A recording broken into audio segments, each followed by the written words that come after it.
page 522 523 ka Tafsir al Quran de Surah 51. Qala Allah dali qala annabi Ibrahim makihi fama khatabum kun non fiya ke mon on kon non al halimo on kon non programme mon fonu silli kafiro ayyuhal mursaluna kono ene labe qalbe inna min ursilna min lama ila qaumin fadim bi mujrimina bombe li nursila fi yawmin wurto yawmin akkito alayhi horma be hijaratan kaaji min tinin immorde lope yite musawwamatan mandinade inde hayre kala no windi inde mo defidata inda rabbika noko ka jomalil musrifina wonande be do bombe fe intimbe fa akhrajna min yaltina tahu man kana kala lati do fiha derto minal mu'minina immorde gomdimbe fama wajidna kono men tawano nani fiha kander sare annabi lutu ton ghayra baytin sona sudu wotru pette minal muslimina immorde julbe doni sudu annabi lutu do wa tarakna min acce fiha kander sare don ayatan mande lil ladina wonande be yakhafuna bin hula al adab al alima lette musudade wa fi Musa andutu fi annabi Musa id arsalna to mande men nel nomo ila fir'auna faade ka fir'aun bi sultan wondude dalil mubin feñudo fatawalla hucciti o sali bi rukuni sabu suqqundu laamu ko o mari kon kala wi sahirun o ko bilejo ni aw majnun ma feetudo goddum emo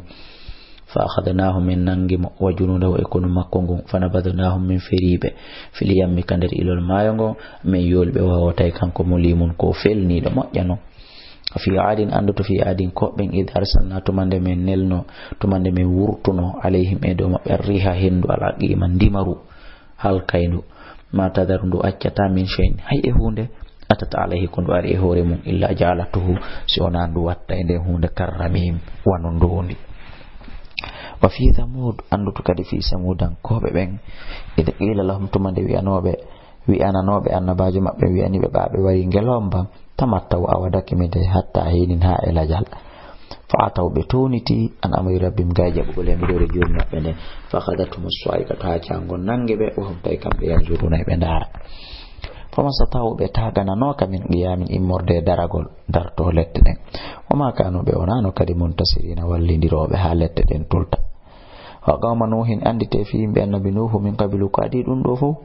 innom ben kadi kanu be latino qawmani be fasikina yalto be doftare wa sama o banayna ha min mahirimo bi aidin juude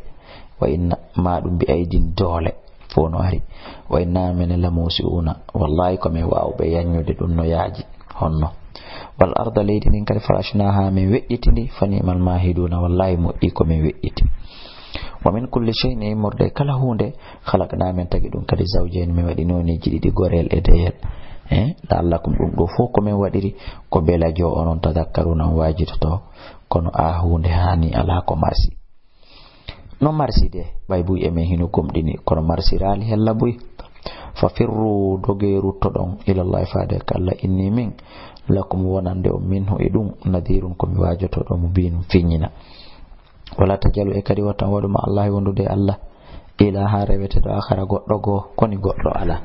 inni min lakum wonande mo minhu edum nadirun ko wajuto don kadi mo bin labbina waylite kadhalika ko wononi ma atalladina arali be min qabil aditibe be min rasulin immorde nelado illa qalu zona be sahirun ayande o kombilejo aw majnunun ma be nako fetudo hakke ko tay halaji mabbe din ko gotum Allah wi atawaso bihi ene be wasundiri dum safebe haldu Allah wi be halda baris ko ni humbe ga mun ko be yimbe taaguna bewbe tum fatawalla anhum kono huccutu e mabbe fama anta awnal bi malumin feletedo wa dhakkir wajuda fa inna dhikra anduno wajungun tanfa'ul mu'minina guna fay gomdimbe ben wa ma khalaqatul jinna min mitagiral jinna jidi wal insa yimbe ben illa liyabudun shona fi berewa ma uridu minhum min mifanditake mabbe mi rizqin immorde arsike wa ma uridu mifanditake an yut'imunde be nyammin talak hajuan alhay dum nafi dum tagiribe inna Allah sabu ande Allah huwa razzaq kanko ni arsikowo dul quwwatil matin kanko ni jomiraado dole tiidude den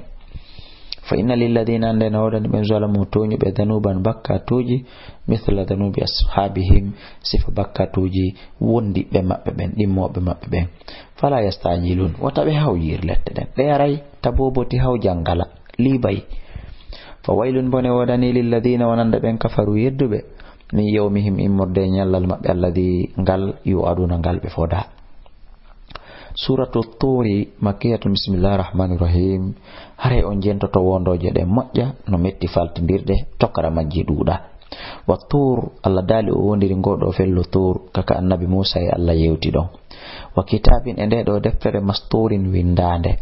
wonde alqur'anare firaqin e der deri manshurin fontetedi wobbe wi kadi ko deftere ka golle jiya don windete don.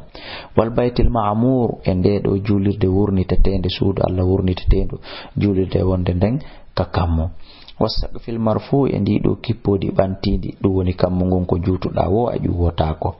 Wal baharil masjur e odo baharu jillindirado ndiyam landa e ndiyam weldan e yite.